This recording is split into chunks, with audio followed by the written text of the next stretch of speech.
السلام علیکم ورحمۃ اللہ وبرکاتہ۔ دوستو امید رکھتا ہوں کہ آپ لوگ خیریت سے ہوں گے۔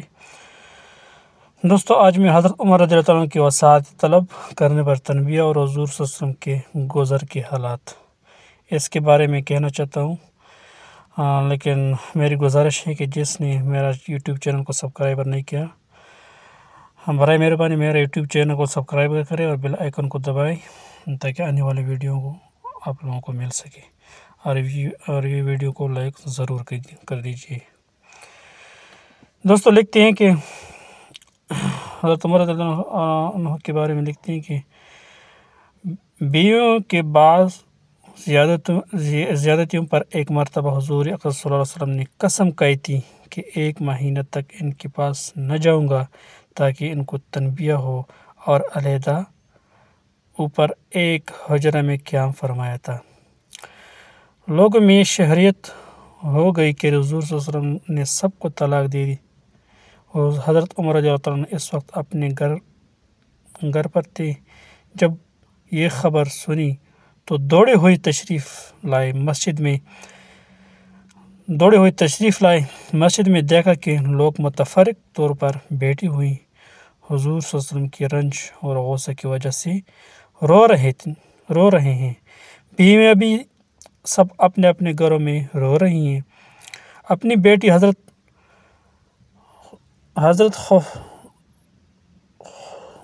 حفصہ رضی اللہ تعالیٰ عنہ کے پاس تشریف لے گئی۔ وہ بھی مکان میں رو رہی تھی۔ فرمایا کہ اب کیوں رو رہی ہو؟ کیا میں ہمیشہ اس سے ڈرایا نہیں کرتا تھا کہ حضور صلی اللہ علیہ وسلم کی ناراضگی کی کوئی بات نہ کیا کر۔ اس کے بعد مسجد میں تشریف لائے۔ وہاں ایک جماعت ممبر کے پاس بیٹی رو رہی تھی۔ تھوڑی دیر وہاں بیٹھے رہے مگر شدت رنج سے بیٹھا نہ گیا۔ تو حضور صلی اللہ علیہ وسلم جس جگہ تشریف فرماتے اس کے قریب تشریف لے گئے، اور حضرت رباح رضی اللہ تعالیٰ عنہ ایک غلام کے ذریعے سے جو درباری کے زنا پر پاؤں لٹکائے بیٹھے تھے، زینیا پر پاؤں لٹکائے بیٹھے تھے، اندر حاضری کی اجازت چاہی۔ انہوں نے حاضر خدمت ہو کر حضرت عمر رضی اللہ عنہ کے لیے اجازت مانگی، مگر حضور صلی اللہ علیہ وسلم نے سکوت فرمایا، کوئی جواب نہ دیا۔ حضرت رباح رضی اللہ عنہ نے آ کر یہی جواب حضرت عمر رضی اللہ عنہ کو دے دیا کہ میں نے عرض کر دیا تھا مگر کوئی جواب نہیں ملا۔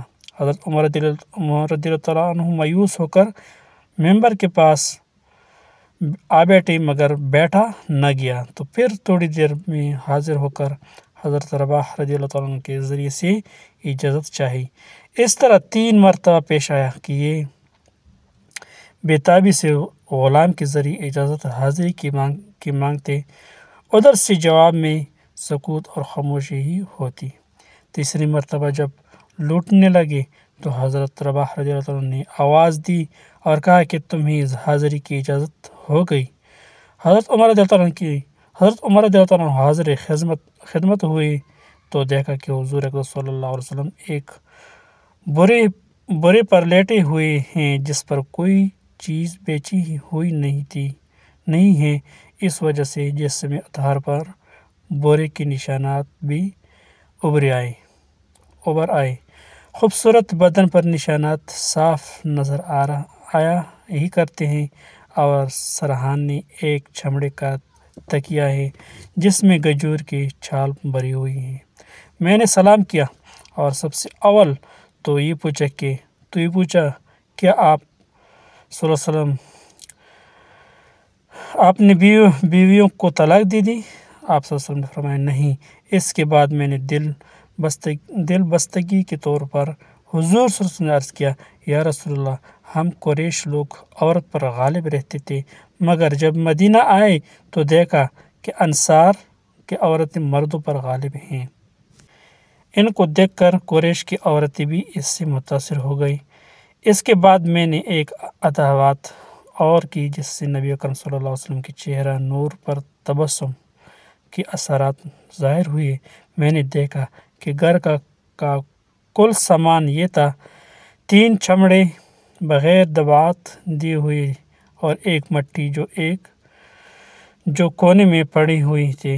میں نے ادھر ادھر نظر دوڑا کر دیکھا تو اس کے سوا کچھ نہ ملا۔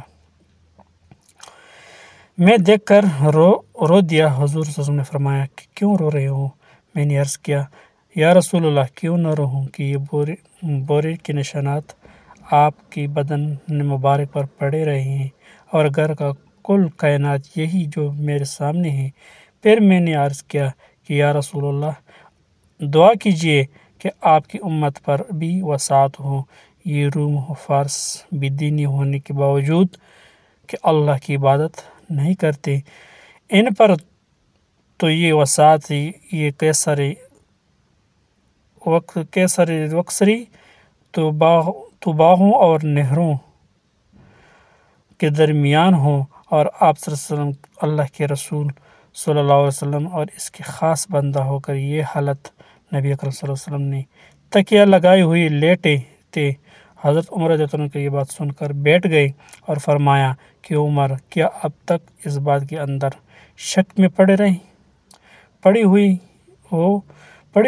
سنو، آخرت کی وسعت دنیا کی وسعت سے بہتر ہے۔ سبحان اللہ۔ ان کفار کی طباعت اور اچھی چیزیں دنیا میں ملے گی اور ہمارے لیے آخرت میں۔ حضرت عمر رضی اللہ عنہ نے عرض کیا کہ یا رسول اللہ میرے لیے استغفار فرمائیں کہ واقعی میں نے غلطی کی۔ فائدے میں لکھتے ہیں کہ یہ دین اور دنیا کی بادشاہ اور اللہ کے لاڈلے رسول کا طرز عمل ہے کہ بورے پر کوئی چیز بیچی ہوئی بھی نہیں، نشانات بدن پر پڑی ہوئی ہیں، گھر کا سارا ساز و سامان کا حال بھی معلوم ہو گیا۔ اس پر ایک شخص نے دعا کی درخواست کی تو تنبیہ فرمائی۔ حضرت عائشہ رضی اللہ تعالیٰ عنہ سے کسی نے پوچھا تھا کہ آپ صلی اللہ علیہ وسلم کے گھر میں حضور صلی اللہ علیہ وسلم کا بستر کیسا تھا؟ فرمایا ایک چمڑا کا تھا جس میں کھجور کی چھال بھری ہوئی تھی۔ حضرت خفیہ رضی اللہ تعالیٰ عنہ سے بھی کسی نے پوچھا کہ آپ صلی اللہ علیہ وسلم کے گھر میں حضور صلی اللہ علیہ وسلم کا بستر کیسا تھا؟ فرمایا کہ ایک ٹاٹ تھا جس کے دہرا کر حضور صلی اللہ علیہ وسلم کے نیچے بچھا دیتی تھی۔ ایک روز مجھے خیال ہوا کہ اگر اس کو جوہر آ کر بچھا دوں تو زیادہ نرم ہو جائے گا۔ چنانچہ میں نے بچھایا۔ حضور صلی اللہ علیہ وسلم صبح کو فرمایا کہ رات کو کیا بچھا دیا تھا؟ میں نے عرض کر دیا کہ وہی ٹاٹ تھا، اس کو جو ہرا کر دیا تھا۔ فرمایا اس کو ویسا ہی کر دو جیسا پہلے تھا، اس کی نرمی رات کو اٹھنے میں مانع بنتی ہے۔